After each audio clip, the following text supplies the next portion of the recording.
CPIM মধ্য বনমালীপুর অঞ্চল কমিটির পক্ষ থেকে এলাকার জনস্বার্থে ৫ দফা দাবিতে মিছিল করে ডেপুটেশন প্রদান করা হয়। এদিন দলের সদর মহকুমার সম্পাদক অমল চক্রবর্তীর নেতৃত্বে এই কর্মসূচি সংঘটিত হয়। দলের তরফে এদিন পূর্ত দপ্তরের এসডিওর কাছে দাবি সনদ জমা দেওয়া হয়েছে। দাবিগুলোর মধ্যে ছিল পি.এন. দেব রোড সংস্কার এবং এমবিবি কলেজ লেক পার থেকে ওয়াটার সাপ্লাই রোড পর্যন্ত অংশটির দ্রুত সংস্কার, ওয়াটার সাপ্লাই রোড মেরামত, জয়গুরু থেকে দক্ষিণমুখী যে রাস্তাটি ওয়াটার সাপ্লাই রোডে মিশেছে সেটির জরুরি সংস্কারেরও দাবি জানানো হয়েছে।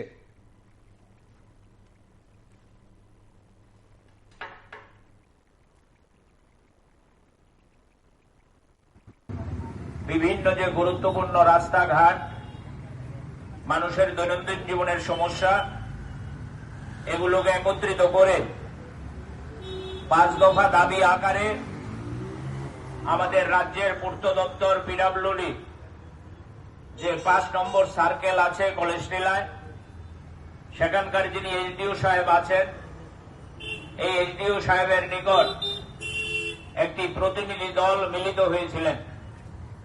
এই প্রতিনিধি দল যে ৫ দফা দাবি নিয়ে এসডিও সাহেবের কাছে গেছিলেন, ইতিমধ্যে এই এলাকার সিপিআইএম এর নেত্রী আপনাদের কাছে পড়ে শোনাবার চেষ্টা করেছেন।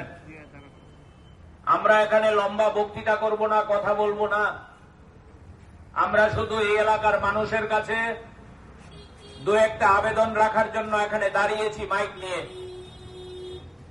আমরা দাবি করেছি কলেজের নিচে যে পি.এন. দেব, আপনারা জানেন পি.এন. দেব রোড, এই রোড খুবই গুরুত্বপূর্ণ রাস্তা।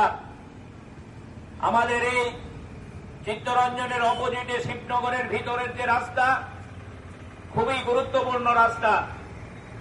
আমাদের জয়গুরুর এলাকার যে রাস্তা, খুবই গুরুত্বপূর্ণ রাস্তা।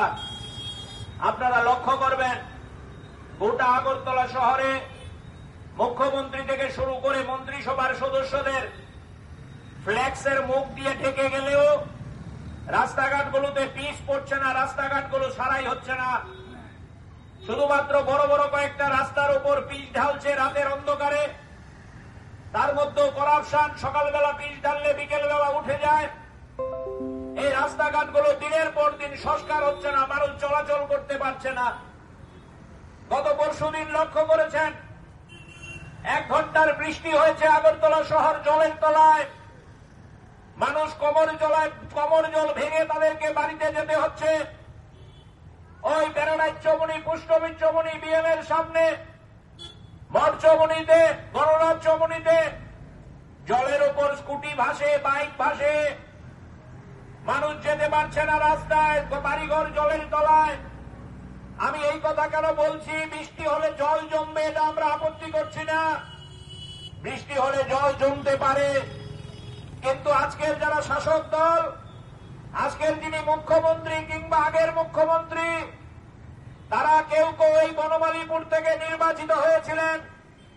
ভোটে নির্বাচিত হওয়ার পর তারা সাংবাদিকদের ডেকে বলেছিলেন, 2020 সাল মনে করে দেখুন, এখান থেকে বেশি দূরে নয়, রাম ঠাকুর আশ্রমের সামনে তৎকালীন মুখ্যমন্ত্রী সাংবাদিকদের ডেকে বলেছিলেন, আমরা ডাবল ইঞ্জিনের সরকার ক্ষমতায় চলে এসেছি, আর আগরতলা শহরে জল জমবে না, কয়েক মাস হবে।